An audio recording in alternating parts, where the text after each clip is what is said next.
Welcome to Breakthrough, the podcast supported by the Arts Council, helping change the music industry, one episode at a time. Probably one of the nicest guys you will meet in music. Fraser Morgan, I'm so excited to have on the podcast today. We had such an incredible chat about his journey up to now and spreading such just a positive message of unity and community and joy through his really unique and authentic blend of folk, punk, spoken word music. He's played so many countless gigs across the country. He's got so many different stories to tell as well, and some personal messages and a journey that he has been on to, and how music has been a vehicle for all of that. So let's get into our chat with Fraser.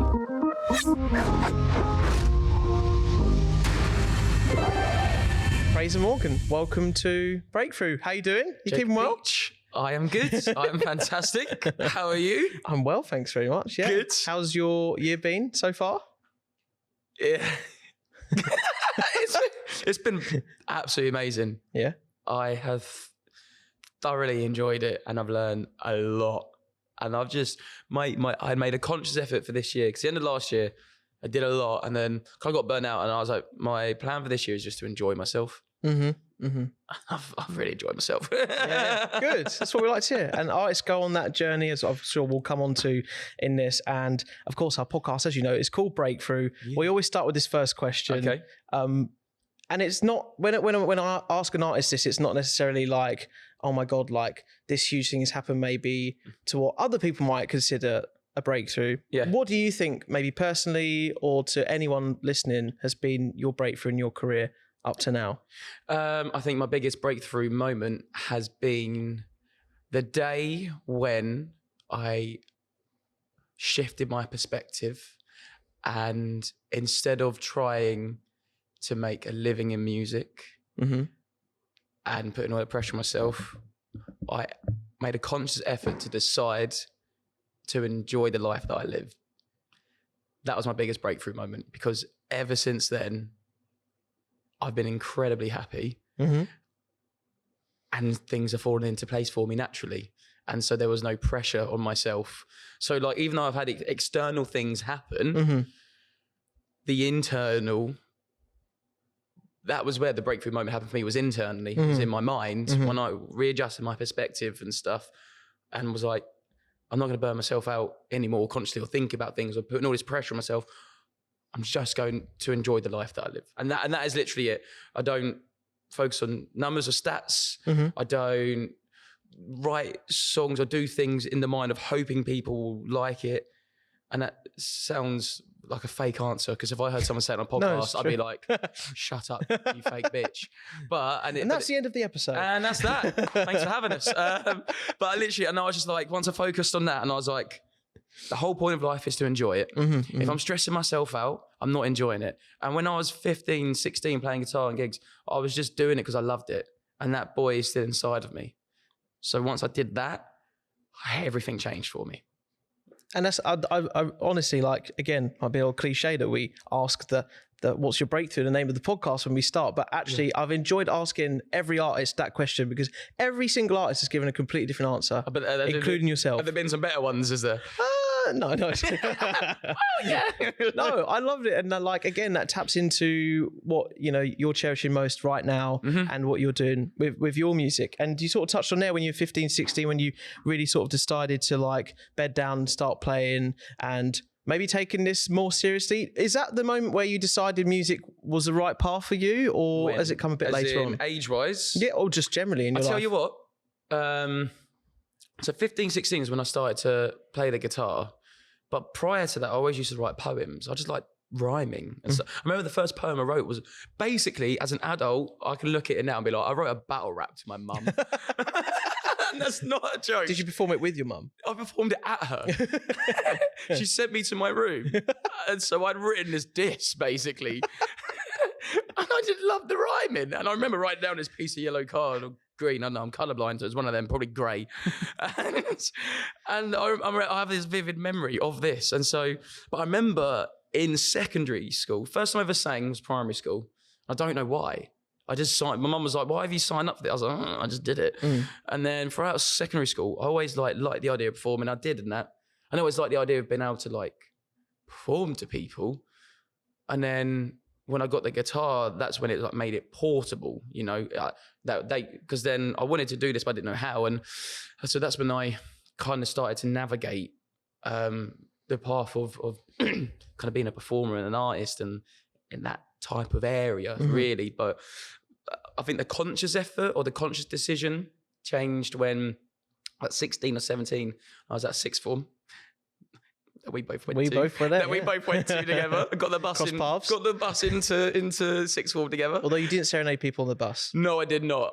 No, I did not. I just but at sixth form, I remember I was studying to be a banker, and like I was studying like philosophy and IT and business and that. And then one day I was like, I did a gig, and the next day I was in philosophy, and I was like, oh, I want to do more of what I did last night. That was really fun. And so in my break, I'd signed up to go to another college, and I was like, let's just see what happens.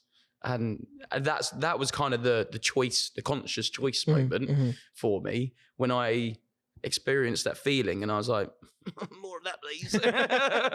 Is there a real irony that you had that epiphany in a philosophy class? I know. Oh, you didn't even think about that. I didn't think that's a great. Hold up a minute. That is a great observation. Is that not in your Instagram caption at the moment? No, it's not. It should be. Decided to do music in a philosophy class. Yeah, I didn't even think about that. That's crazy. And I still love philosophy now. I do a lot of thinking and that and pondering, but I don't we all? Yeah, well, I do love a little think myself. A little overthink. But yeah, so that's kind of that conscious decision was made, really, if that is the answer to your question. Yeah, no, it's a great answer. And you've always been quite open about saying that, you know, you really want to get to where you want to go, no matter the barriers. And I feel like for you, that doesn't ring more true to like where you started when you said like, you know, talking about sixth form and just acting on an impulse to where you got to now. Do you know, for me, I just don't think I've acknowledged the barriers. Does that make sense? Like, I never thought about, I need this to do this and I need this to do that. I was just like, I'm just going to do it. And I just never considered the fact that there was a barrier in place. I was like, what do I want? I want a gig. Well, I could do that. All right. And that was it. That was literally it. You gave it a go. And I just gave it a go, even down to recording. Like, I was like, well, I know how to press record. I've got some basic equipment. I remember when you lived in Canterbury, you lot went out and I recorded the rest of I think it was my second EP at yours with your... You used my garage band. Yeah, with your garage band and the Yeti mic. And I stood there and I recorded the second EP and it was absolute shit because I'm 18. Hey, come on, I've still got those demos. No, your equipment was lovely. It was my music, but I'm okay with looking back on my career and but the things that I've done and cringe at certain moments or wish I did them differently because that means I've changed and I've grown, and that's a good thing. Like I'm happy to be a hypocrite when I'm older because that means I've made the growth and stuff. But yeah, around the barriers is I just didn't even acknowledge them. I didn't even think. I was just like, I love gigging. I was just gonna gig. Yeah. What were the experiences that found you like reaching for the guitar rather than another instrument, or why did you feel at home with that? Probably because so growing up, I'd listened to music that my mum had, but then when I heard Ed Sheeran, he had like a guitar and he rhymed and rapped. And I've always been a massive rap fan. And some of the first songs I ever learned the words to were rap songs. And I always loved that. So I heard that and I was like, that feels accessible. I've not been around this before. That feels like an accessible instrument. And, you know, I was never really a massive fan of listening to music growing up, just more rap or what was in the charts or whatever my mum had on. And then when this came about, I was like, I can put my rhymes together and a guitar. And that's all it was about. And so with guitar, I taught myself out of a library book because we didn't have the internet at home. Yeah. I literally taught myself out of a library book. And I was like, that'll do. I'm pretty sure I've still got the library book, so don't tell anyone. Thank God we're not recording which library it is. But I'm pretty sure. Anyway, and I just kind of... That's why the guitar came thing, because I love piano, but I can't carry a piano on my back. This is true. It's a lot harder. Yeah. You can, but you got to be Batista from, you know. And I'm a grand piano. Yeah, I'm almost Batista, but I'm not quite. You know, You're getting there. I'm getting there. I'm getting a schwall. But so that's why it was the guitar. I played other instruments as well. I like playing the mandolin. I tried out the banjo. Wasn't for me. I've still got that actually. I tried out a trumpet, and I never really got my head around that. And then actually, my partner was like, "So when he's selling that trumpet," and I was like, "All right, fair play. I will take that as the hint." But yeah, we have a collection. Let's come and bring it back to where it should be. Yeah. So, but that's why it's the guitar, because it's just easy, it's accessible. I know how to play it, and yeah, that's why that, and it's portable and stuff. You can take it with me wherever. So, and how much might you have been? I don't know, in the early stages. I think every artist goes through this, like chasing the mainstream or like what people might expect, the charts or those kind of paths. Or not at whatever point. Did you always have that going in your head at those early times? I think when I was younger, I mean, I got quite a bad memory. But it's good for a podcast. Good in it. But I do remember growing up, like I wanted a manager and to be signed or have a label or go to a label and then as I got older, I was like, well, actually, I'm managing myself, right? I'm actually enjoying this. And then, but I was chasing up booking agent stuff for ages, and I was doing what we're shown commercially and in the mainstream. I was doing what we were shown. I was sending your email to some artists that I like and their managers being like, hey, like, just let you know, I had a couple of responses here and there and stuff, which was really sweet, but nothing came into fruition. And so I was doing that for a while. And then when I saw other artists that I like who kind of weren't in the mainstream, I was like, that's a bit of me actually. And I was like, actually, you know what? I really enjoy the admin side of stuff. I genuinely do. I really, really do. I love a little admin day. And I tried out having a booking agent it didn't last very long, maybe a couple of weeks, if that. And it just wasn't for me. And then I noticed that I missed the interaction with the venues and the promoters. Like I loved that.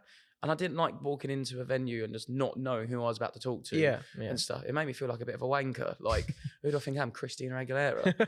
Like, and I was talking to my partner about this one night, and they were saying to me, like, you like that and you like people, so do that. And I was like, that's a solid point. And so I just thought, you know what? It's not that I'm avoiding mainstream, and it's not like I'm like, fuck labels, managers, agents. I'm not like that. It's just, my whole focus is on enjoying myself. That is literally it. I want to enjoy myself and have a really lovely time.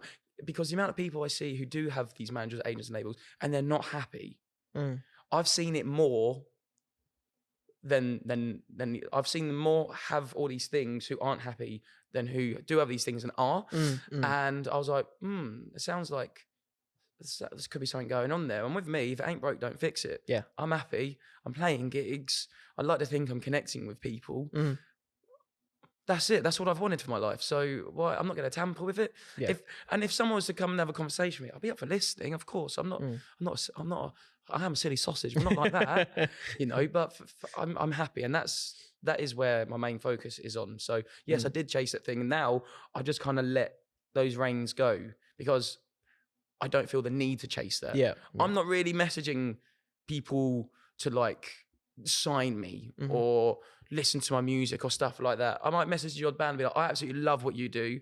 And like, because a big part of me is I'm very aware of when I do support bands, they already have some things going on. And so I'm not one of those people who just want to do that gig and take from it and never again. I'm very respective of what exists before me and what's already there. And so I'm of the mindset of like, I would have to be a part of and contribute to what you already have going on. And so that's generally my approach. If there is a band that I like and it would be a genuine honor to support them, and that is my approach because that's how I genuinely feel. And before I've sent the emails where I might not believe every word I say. Whereas now I've gotten to a point where I will only say what I mean. I'll only say what I truly believe in. And if I ever catch myself saying anything that doesn't run congruently with how I feel or where I am, then I'll have a conversation with myself and be like, why? What was about that made you do that? Because I just want to, be honest with myself. And you're not trying to do all the spiel and all that. Yeah, I don't do all of that. Yeah, I'm not interested. I just want to be honest with people. So how did you, on that whole thing, how did you approach the music when you were first starting? Like the actual sound of it compared to now, which maybe I would argue in the place it is now, as we know, Fraser Morgan, like it's incredibly free, it's high energy, it's high octane, and like there is no sense of any kind of, I don't know. Obviously, there's systems how you write a song, and there's techniques, but there's almost there is just that big freedom of just we're not chasing that kind of electronic sound or anything like that. You're just kind of being very open with it. This is you've hit, and it's so weird that you say that because this is a conversation I've been having myself recently because I've got a lot of new songs that I'm ready to put out next year to record and things, and I was like, what sound? I'm like, well, I just whatever comes out. Like I can have an idea. Like I was in a band rehearsal yesterday showing them all these new songs, and instead of explaining them what I wanted from the song through like other songs, I was explaining them what I wanted from the song in a way of like scenes in films. Great. And so like, I was like, well, here, like with this song, like it's the scene is like maybe the main character is it's gone through a lot, and there's a lot of hope though, and things like that. So that's how I kind of with that. But the when it comes to my songs, is a lot of songs that I write, I might be inspired by another song or a person or an idea like that. But when it comes to the end sound, I don't want to dictate it too much because the same way with your job, for example, I wouldn't tell you how to do your job. If I would tell you to bring some microphones. A little off-camera joke. But I wouldn't. If I hired you for your job, I wouldn't tell you how to do your job. I would be like, I'm going to let you do your job because you know what you're doing. So with the same way with the sound of my music, I do want to give it a bit of, I want to install some parameters. However, same time, I don't want to install too many parameters because then I don't want to squash or compress the song's potential. And I know whenever I've heard an artist say, "Oh, the song's potential," I've always been like, "You hipster, you faggot." But I get it. I get it. And so I try not to like control it too much. I let it kind of go where it feels it needs to go. And if it ends up being a bit nutty, it's a bit nutty. If it doesn't sound like any of my other songs, then it doesn't. So, And talk about connecting and like your music wherever you've played, like if we look on your Instagram or socials or seeing you play live, it is all at the heart of like community. It's all about the live setting, all in the room. That's how you write. And I know you are hugely passionate about mental health in your music, and I know you've been very open about your journey with it, and just seeing how people connect with it or whatever story like you post about it or videos that you make, like, it just must be, you must feel so like powerful in the most positive way, but like, trying to not so like some megalomaniac, obviously. No, I see what you're saying. But it's the responsibility in such a great way. I tell you what, so that's a good use of that word, especially around, so the tipping point in the way that I play now was at a venue called Prince Playhouse in Eastbourne. And that day, they gave me 2 hours, and I just chatted shit and had a laugh. And as people would walk through the door, I'd set up little pranks and be like, right, everyone, the next time someone comes in, we're all just going to cheer for them. And I started to play with the atmosphere, and it was amazing. And so that has shifted. So the way that I perform now, a lot of people come up to me at the end, they're like, that's like a weird, confusing mix between music and stand-up comedy. Yeah. And I appreciate that because I've always loved, like my favorite people growing up has been like Lee Evans. I'm a massive Lee Evans fan, and he's just a bit nutty. And and then around the songs and stuff, when I started talking about the things that I was going through, and people were like, "Yeah, me too," I started to find my self-imposed purpose around music, because for me, I've always loved. My saying is that if I can help, I will. Like I love doing my best to help people and contribute to something that's bigger than myself. That's something that's been a great source of happiness for me, is contributing to things that are bigger than myself and that are more important than me, that exist outside of me, because that's where happiness is really found, at least from my experience. And when I started doing these songs and people were like, thank you for that song, I was like, that's helped someone. This is bigger than me. And so I've got a song called Call Me Mate, and it recently did really well. It hit like 1 million people or something across my platforms, and it's still riding. That's pretty nuts, because I don't have a team. Like, it is just me. I don't have like a social media team or like an agent or a label. It's just some dickhead with a shit haircut going, I'll put this overlay. Thanks for laughing at that. Personal. But, you know, I'll just put this text over it and see what happens. And now I found my way with it. And so Call Me Mate, there's a song about my friend who took their life, and it's about men's mental health as well. It's about mental health, but from a man's point of view, because that's how I identify. And when I wrote it, I didn't play it for ages, and I played it at a festival called Boomtown in 2024. And after the song, there were people crying and want to come and give me a hug during the set. So we had a massive hug, and there's a picture of it on my Instagram. And that moment onwards, I cried. On the way home, I cried, and I was like, that was a really, really, really special experience. I've not had that before in my life. Well, I have, but not to that magnitude. And I was like, that song is bigger than me. Yeah, and not in like a self like imposed. No, like look way. what I created. Yeah, it's not that. It's the message behind it is more. Yeah, it's not about me singing my song. It's me talking about things that really exist and that people struggle with, and might not always have the vocabulary to explore and discuss how they're feeling, which is a really difficult world to be in. Have you ever tried to explain a feeling but you haven't got the word for it? You feel like a child again. Yeah. And so when I performed this song and people come up to me and thanked me, one, I found that really, whether they thanked me, but two, I was like, this is bigger than me. And so that's kind of what I've taken with my music, is the things that I write about. All my music is completely, every single word is 100% true, and it's all autobiographical.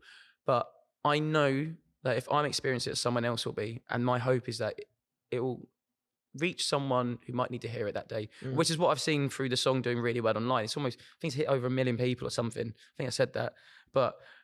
And people are still like messaging me, like being like, thank you, or like, this is like, it's really saved me and stuff. And for me, I don't take that on in like an ego point of view. I don't be like, oh, I'm amazing. Because I think to be a musician, you have to, as much as you have to ignore the negative or the criticisms, I think equally you have to not take on board the positives and the compliments too much, because either will sway your creative process and who you become, and you'll become further from the authenticity and what you're trying to do. So, but I just take that as, I'm doing something right then. Yeah. Is it about that? I think most artists want their music to impact, but just that's it. And then if it impacts in either which way, then that's, I guess in your case, a huge bonus. I think it definitely has its roots in that, because for me, when I go and do a gig, my goal, my aim, the only thing, well, there's two things. One, to enjoy myself. And two, take your shirt off. And three, is to connect with someone. And if someone comes up to me, but even if they don't come up to me and say this, I have a feeling that it's connected with someone in some way. And so I've spent a lot of my life being rejected. I didn't really have any friends growing up. I didn't really have any friendship groups. And the ones that I did have were always really horrible to me. And I didn't have any of those. I didn't have any safe place to subscribe to, because I'd experienced so much abuse and stuff at home. And then I was bullied at school. And so I never belonged anywhere. So there was always constant rejection in my life and almost constant exile, if it felt, and loneliness and lack of connection. All I've ever thrived for is connection. And so as I've gotten older and I've done more music, I started to connect with people. And that is a far more amazing and nicer feeling, rather than be like, oh, look at my stats, I'm great. Oh, I'm going to go out there and make as much money as I can or whatever. My goal is just go and connect some people, because there's probably people out there like you who had it hard growing up, who need people to connect with. And I need people to connect with. And it's such an authentic, long-lasting, genuine high. And it feels good, and it helps me put my head down at night and get to sleep. And I think lots of artists maybe are on their way to finding that feeling or that purpose. If they feel like they're getting close to it, but still trying to reach out for it, how did you maybe go about, very organically, I imagine, getting closer to that point? Or should they even be thinking like that? Thinking what around? Should they be thinking about chasing, that feeling of, getting to that point of what, around connecting? And around connecting, and just chase the joy, chase the process, because there's actually you think there is, but there's, when you get the thing that you want, you're not as happy as you thought you'd be, and that's because the joy in life and the contentment comes from the process and how you got there. the worst part about finishing a body of work is finishing a body of work. It's pressing stop and record for that last time, or and submitting the song, and on the song or album comes out. It's not the best bit. It's the middle bit. And so for me, I just started to focus on enjoying the middle. It's the best part. Like making mistakes, working hard, getting pissed off, like not getting replies and getting replies and them saying no. Like it's all part of the process, but it's actually the most enjoyable part. And so for me, I made an active effort to enjoy the middle. Yes, I'm hoping that the end will be fun, but it's kind of looping back to what I said around, I just want to enjoy my life. And a lot of that joy comes from the middle, comes from the conception of an idea or thought is really fun and exciting. And you can feel that rush. There's nothing like doing it. And the worst part is finishing it. Yeah. Even getting awards and things. There's so many people who are like, oh, I got this award that I've been chasing my whole life and I've never been so depressed in my life. Because we don't want to get the things that we want. We think we do. It's so true. But we don't. And but that's also subjective. So you don't have to take truth in that. But for me, that's what I found from my life. Around so my is, I say people focus on enjoying it and you'll find your thing. That is it. And we're always striving for perfection, or we think we are. Again, we're talking along that theme. But you mentioned about, like, you know, your favorite part is that middle creative process. Mistakes happen. Yeah. Do you have like a favorite mistake or something that you do? I'm like, God damn it, Fraser, why are you doing that again? But like, that's so me. In my life in general, or music? No, music. God. Right, I was going to say, because there's personal. There's a couple of mistakes in my life, Jake. Doing this podcast. Oh my God, what a mistake. Musical mistakes. I've got ADHD, and I love doing admin, but I don't read everything over because sometimes I clock out reading things, and the amount of times I sent an email onto someone and it said, like, I don't know, hi James, and I'll send it to Sarah, or like something that I forwarded on with my links and things, and little things like that, and I'm going, you fucking idiot. Or like musical mistakes, like in ruminating, when I recorded ruminating, I recorded the drums in my mate's studio, but everything else was recorded at home in my house share, and it had a hard floor, and just before I start the last verse, I said, until next time. You actually hear the echo in the room. And you're not meant to, because people are like, you know, they go for this perfection thing. They're like, you need to sound studio quality. And I heard it and I was like, that was an accident. I quite like that, actually.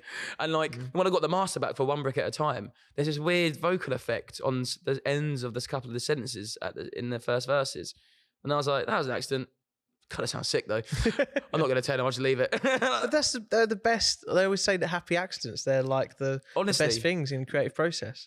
Honestly, like a recent example was yesterday. My friend John, I was showing them these songs, and I wrote this like really kind of Mighty Boss Tonesy type of song, and as we finished coming down and end of the verse, he's accidentally done this like crazily chaotic bend, like a and it sounded like a cat then. That was quite good.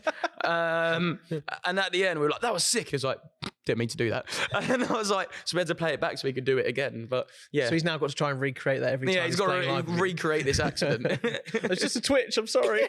It sounds so good. Get it back. You love playing live. Talking of that, oh no, I don't. I hate it. Really? Sure. So much. Come on. The stage, just get rid of it. I don't want it. Please. I adore it, yes. I love this, by the way. Why do you count your gigs? I love it.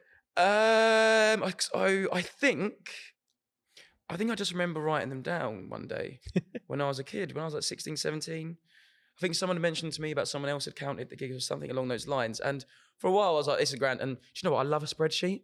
So I was like, an excuse to start a spreadsheet. That function really gets me going. Well, this is it. I started geeking out on like, you know, averages and formulas and all this, and because then I would update my spreadsheet and automatically update my numbers. I'm getting hard just thinking about it. And fuck yeah, that was a good stuff. Easy, easy, Tiger. Down. No, but so that's why I started counting it, because it was like little fun, cool thing, like keep tabs. And then it started to get. I was like, oh, 100. That's cool. I was like, oh. That was 5. Oh, that was my 1,000th. Right, okay, this is... And then it also becomes like a visual representation of a portfolio without having to show someone your portfolio. So now if I post online, like I've got my 1,176 gigs on Friday, people may or not know me. They'll be like, oh, this guy's been doing it a long time. Okay, like, and you know, it kind of adds that layer of, well, I'm not, but professionalism. I'm not professional at all. Someone turns to me like, what's it like being like a professional, semi-professional music? And I was like, musician. I was like, well, I'll tell you what's like being a musician. I was like, I'm not I've been faking it all this time. Yeah, I want to tell you I'm a professional or semi-professional. Oh, Jesus Christ. But that's why I count, and that's why I continue to do it, because now it's just like, it's cool. And then when it hits a round number, I'll have a bit of an ease up. Like, I'm looking forward to 1,500. Like the 1,000th one. Oh, that was a great gig. So this was your 1,000th show was at the Colchester Arts Centre. It was, yeah. Which is like, for people who are not familiar with this part of the world in Essex and East Anglia, it's just like glorious church, isn't it? Oh my God. Like high walls, high ceilings. It's a literal church. And it's like, what, 500 cap, 400 cap? 400, I think. Something like that. Yeah. And obviously you packed it out. Sold it out. It was incredible. Did you have the mayor there or something? Was that right? Yeah. You got the mayor to come down. Yeah. I mean... Oh, well, yeah, that was a crazy story, because basically when I was in the house share, a lot of people I lived with were like clinically insane. Were threatening to kill me, but then I'd stay up and do ketamine until 5 a.m. So I was like, man, maybe this isn't a me problem. But I basically ended up living at the mayor's for a little bit in his spare room. He took me in because I couldn't live there. And then we got really close, and he's really sound. It's not the current mayor. And then, but he ended up coming to the 1,000th. But with that, I did that gig myself with my record label, not-for-profit record label, Sabbath's Records. I rented out the art centre and myself, paid for it myself, and promoted it myself.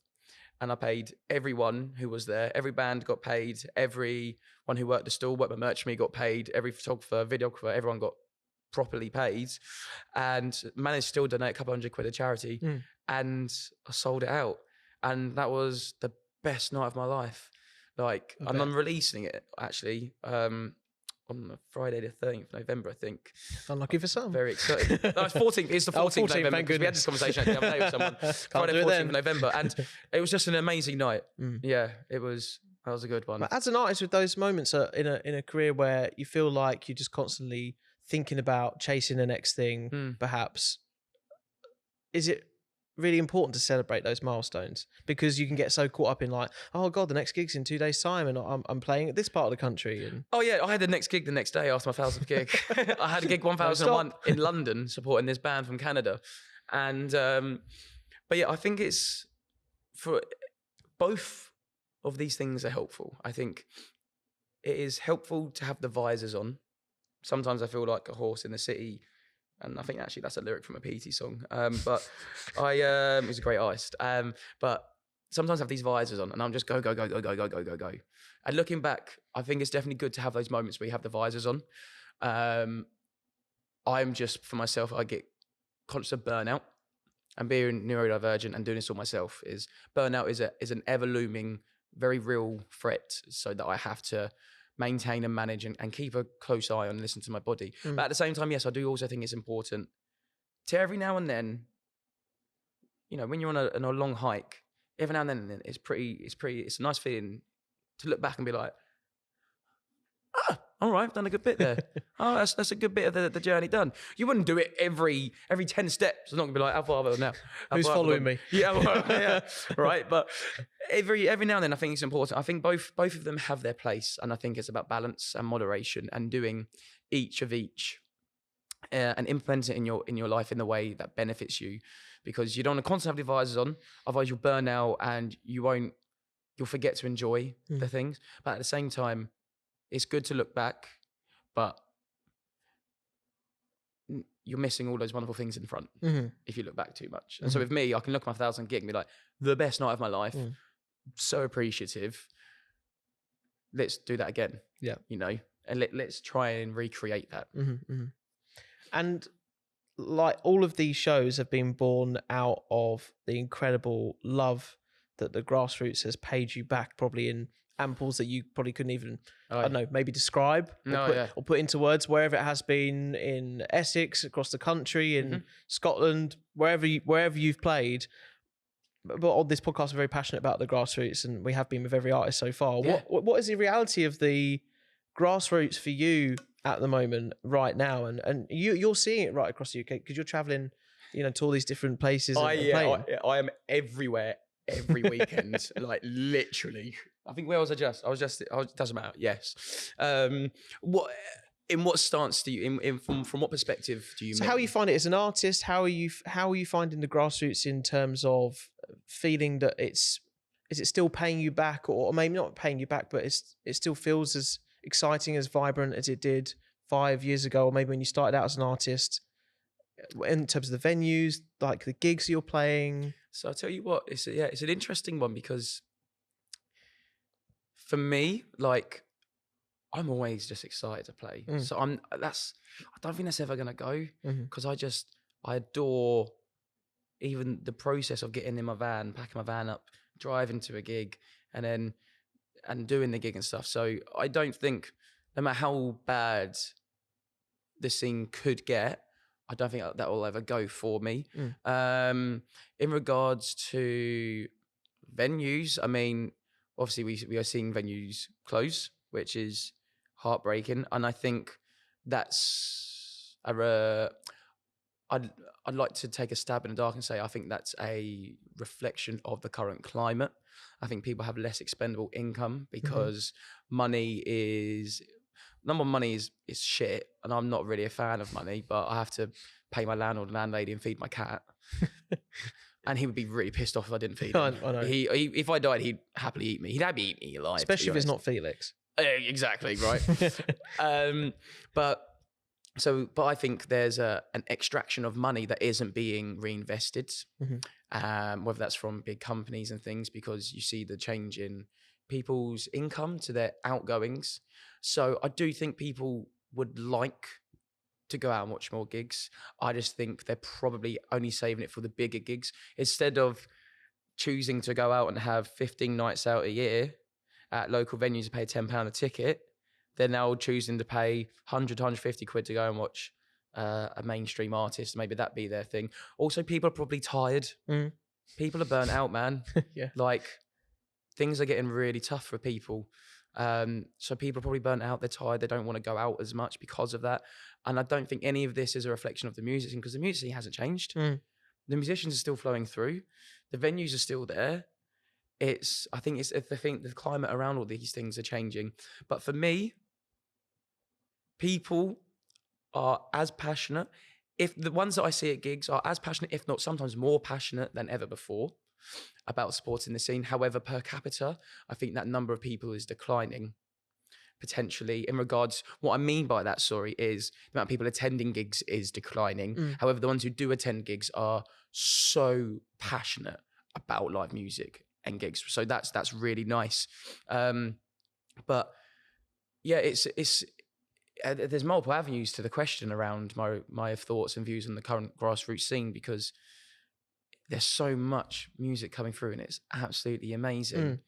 I just think that it's probably a cost thing with people, because it's hard to get people back in. People need an extra incentive almost to want to come. It's a very, very difficult one, and I don't have the answers. I mean, in my head, the answer is like, well, start paying people more and start being nicer to people at work, and give them better living conditions. And instead of everyone spending a third of their money on their rent and then the other third just trying to eat at the week and then pay their bills and leaving a small amount for them to actually enjoy their life, in my head, the answer to that is probably give them a bit, take some of the stress and pressure off their shoulders and pay them properly so that people are happier. Because at the moment, people are losing what's called their third home, because their first home is home, their second home is work, and their third home is where you'd go and hang out and relax. So for a lot of people, that would be pubs or music venues, and we're losing that now. And it's just getting to a scary point. And for me, I was talking to my partner about this. I was like, because I don't really care about money. And I'm not just saying that, like, all my clothes are vintage. I pay like £4 or £5, but I don't really care about money. Chuck it on. Yeah, like I almost came in my Greg shorts today until you told me I was being filmed. Why didn't you? Because you told me not to. No, I didn't. But did you not? No. I'll get my phone out right now, Mr. Peach. But I'm losing my train of thought now there, sorry. But yeah, it's just, we're talking about the third home and stuff. And yeah, so, but basically people are losing that. And it's, yeah, that's what I was going to say. If I ever financially succeeded, and to me, I'm all right. I'm just about paying my rent and that, like, yeah, like it'd be better if I could push things further. But again, I'm all about taking stock and appreciating where I am, and I don't want to lose this moment. And I don't look back in 5 years' time and not appreciate where I was. So I'm very aware of that. However, if I ever got to a point where I was selling out 100, 200, 500 cap, 1,000 cap shows, I would want to be reinvesting that money into musicians and pubs and venues where best I could. Like, once my cup is full, anything over is everyone else's in my head.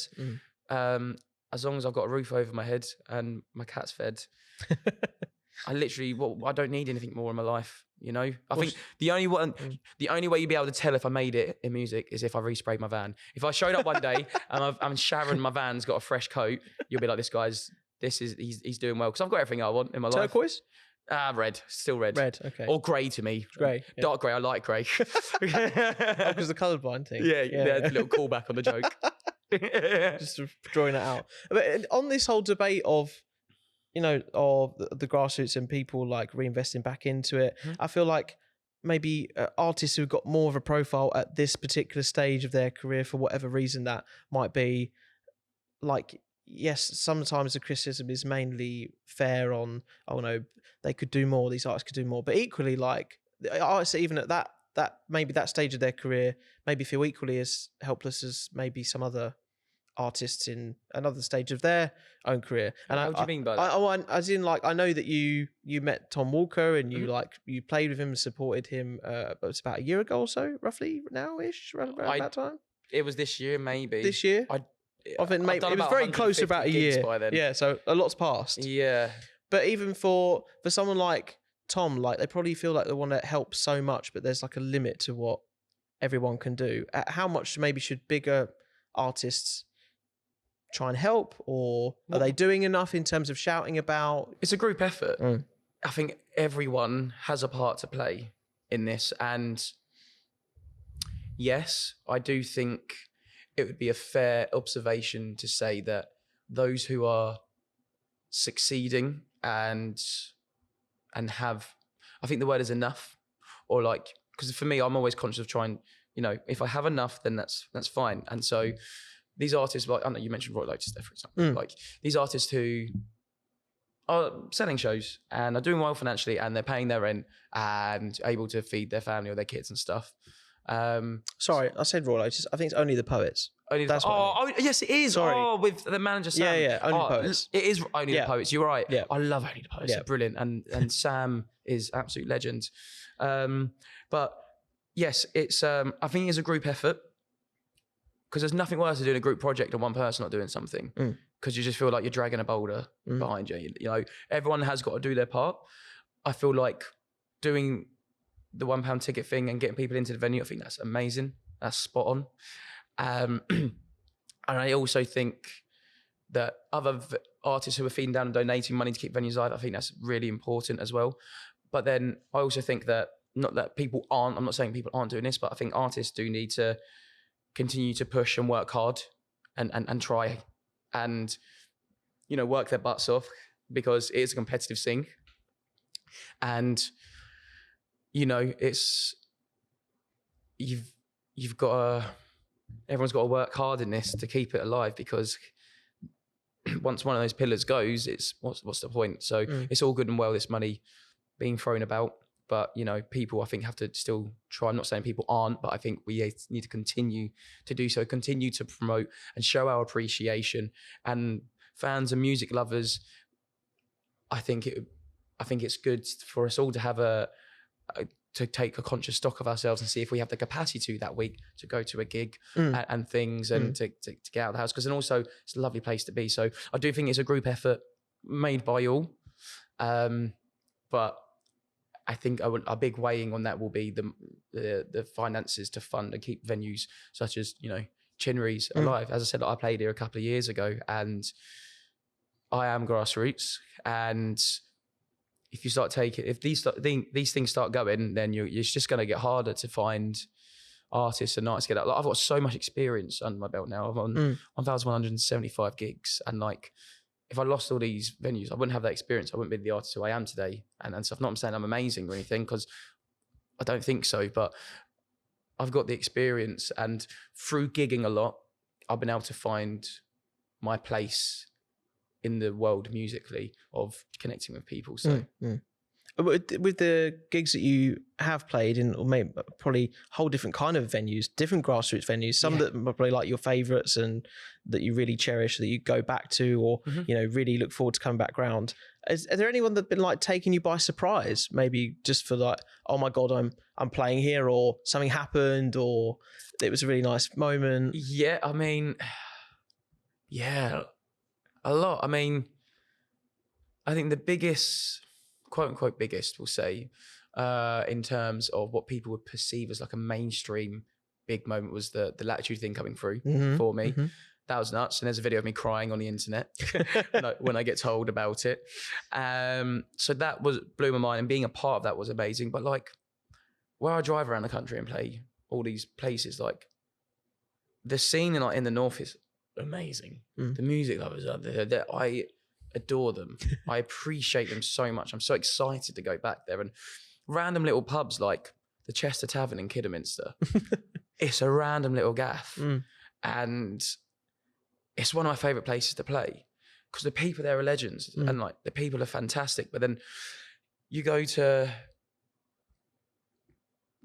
what I found to have those things is just, in a good way, not having expectations. But going with the expectation of just trying to enjoy myself, and then these big things kind of happen. But it's hard for me, not that I don't remember them, but to try and trace through 1,176 Probably it blurs all into one.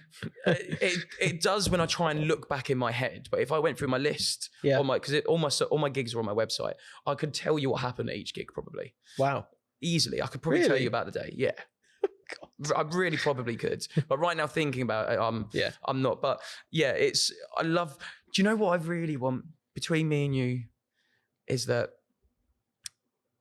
my goal is to get to a point where I can play 100, 150 cap venues. Sell them out would be cool. Doesn't need to sell out though. But then get into a level where I can go and play the really, really, really small random venues. 20, like Saturday night, I played with Dan Donnelly, who's in The Levelers.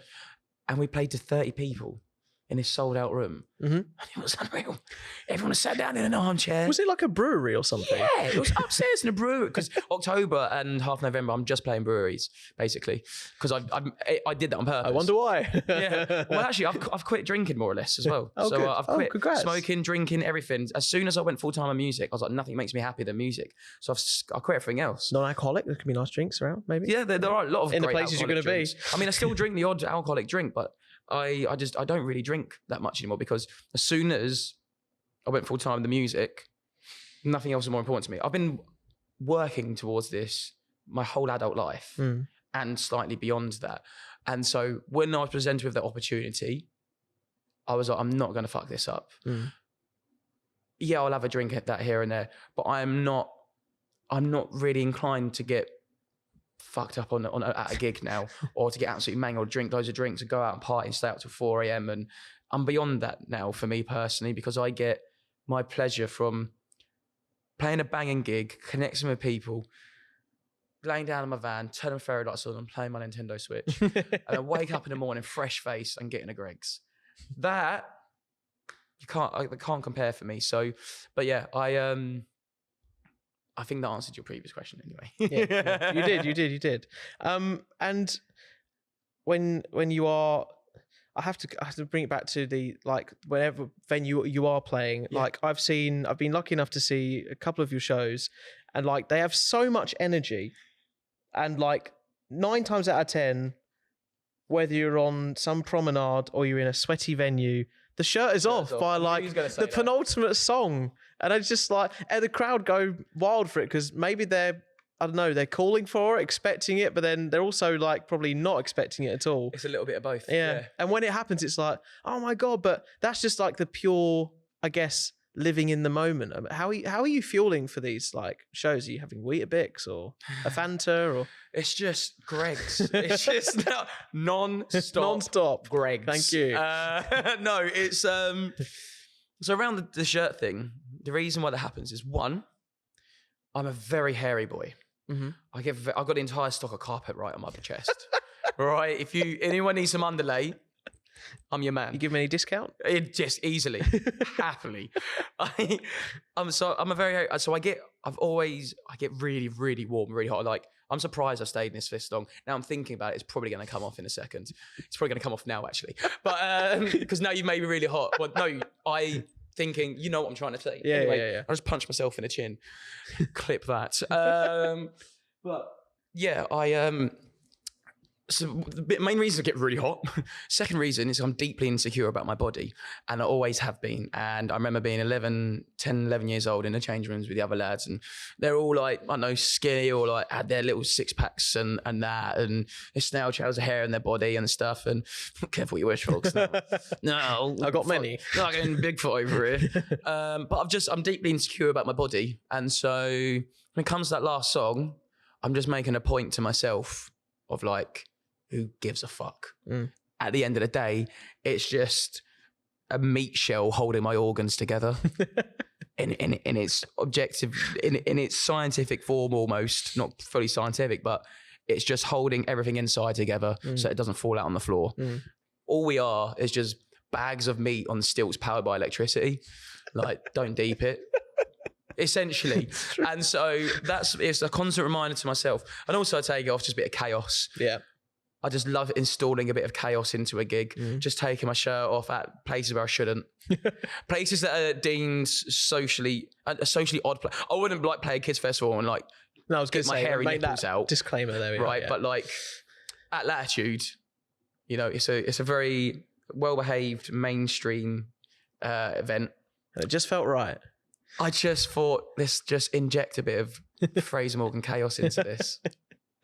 And was there another question? There was another question through that around, what was it again? Because you said, because I said to talk about the t-shirt thing. What was the question before that?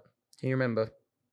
I just said how you're fueled by it, and you how you I said feel about it. Greg's. Yeah, well, tell you what it is the energy you bring. It's always really infectious. What fuels it is I'm going to repeat myself, but I love it. I just love being on that stage, and I try and not just like, I do chat shit, but the shit that I do chat, I like to install some meaning into it around like my mental health and stuff like I'd like to talk about.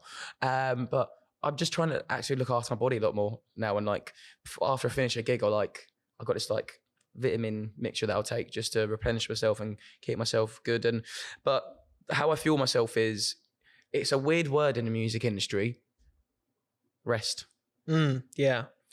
It's a scary word. A lot of people are like, oh God, people I can't stay do that. away from it. People stay away, and I'm going to get semi-political now, but people get scared of the word rest in the music industry because they shouldn't rest. You shouldn't say it because if you're resting, you're stopping. If you're stopping, you're not relevant. If you're not relevant, you're right. And it's like, that's not it at all.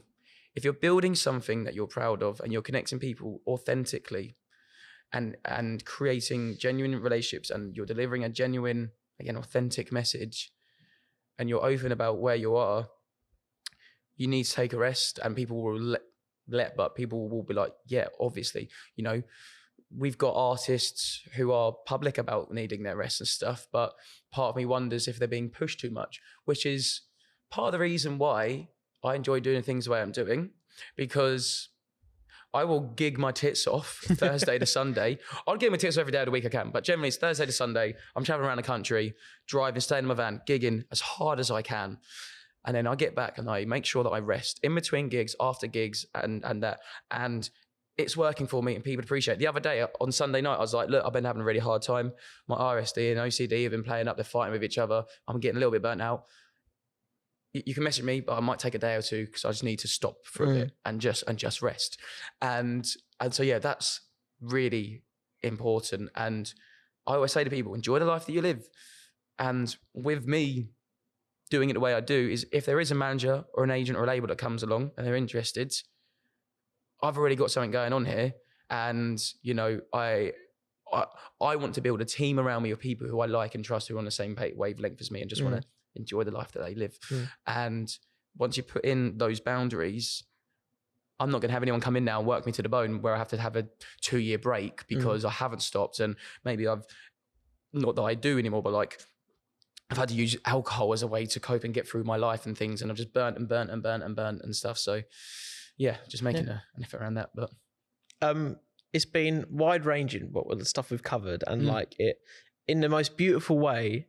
I love the chaos that you do bring, because it's kind of just like, it's really refreshing and relatable, because we're not all on that mental. We're not all on that straight line of like, you know, everything's going well. Earlier you did bring up, just for a little bonus at the end of the podcast here, I travelled over an hour to do this podcast here where we are in Southend today, in Essex, and I forgot to bring the microphones. You did, because you called me. And I was like, literally I got to the end, and I was like, seriously, Jake, how have you done this? And just like, we have those moments sometimes. So it's important to take a break, take stock, and, you know, trying to laugh it off and avoid those bits. Because it's not that deep. Is it inconvenient for some people? Sure. It wasn't for me. I couldn't care less, you know, but it's just, I think everyone just needs to take the gas off a bit and just, it's not that deep and things. And, you know, at the end of the day, I'm in Chinnery's, man. It's an unreal venue. It's cool. It's a genuine pleasure to be here. There's a band that I really like called the Lottery Winners. And I speak to them here and there, nothing drastic, but I actually emailed about playing here. But Chinnery's never got back to me because I wanted to support them because of Lottery Winners playing here. Because I love it. Are they or did? It was one of the two. But yeah, that's it. It's just, we're all fallible human beings. We make mistakes. We're not perfect, and that's okay. Let's kind of celebrate that. Take the gas off. Don't burn yourself out. Don't get in your head about it. Laugh about it. It's grand. Life works out in funny old ways. It's just keep going. But I've loved to, you know, relate to the chaos in some way, because we all kind of have our own chaos going on. However much we try and hide it, you know, we're doing our best, and we're just trying to make it happen. My final question I would like to finish on. Because Is that what you're going to say? Yeah, sorry. maybe that's it. Maybe. Was that not your final question? No. That's how big my ego is. That's what I meant. What did you think? Are you sure it's not? I'm a narcissist. Steady. I absolutely adore myself, even though I just said I'm insecure to hell. But anyway. In the middle then, somewhere in between. I've had the pleasure of following your music for years and sort of, I guess, knowing you a little as a friend. 12 years now. How would younger Fraser... How proud would younger Fraser be right now of where you are? I don't think. Sorry, it's quite a deep one to end on. Care. No, I tell you what. So this is one of the things that I take stock on. Is growing up, all I wanted was just to play to people and travel. My earliest memory is I don't know how I'm 3 or 4. I'm pretty small, and I'm packing a red and yellow backpack. It's not that big, probably about this big, but it's big to me at the time. And I'm filling it full of toys and magnifying glass and things like that to take on me for an adventure that I always wanted to do in my local forest. And I never got to do it, but there's always been that sense of adventure in me and travel. And when I got to a certain age, I wanted to perform.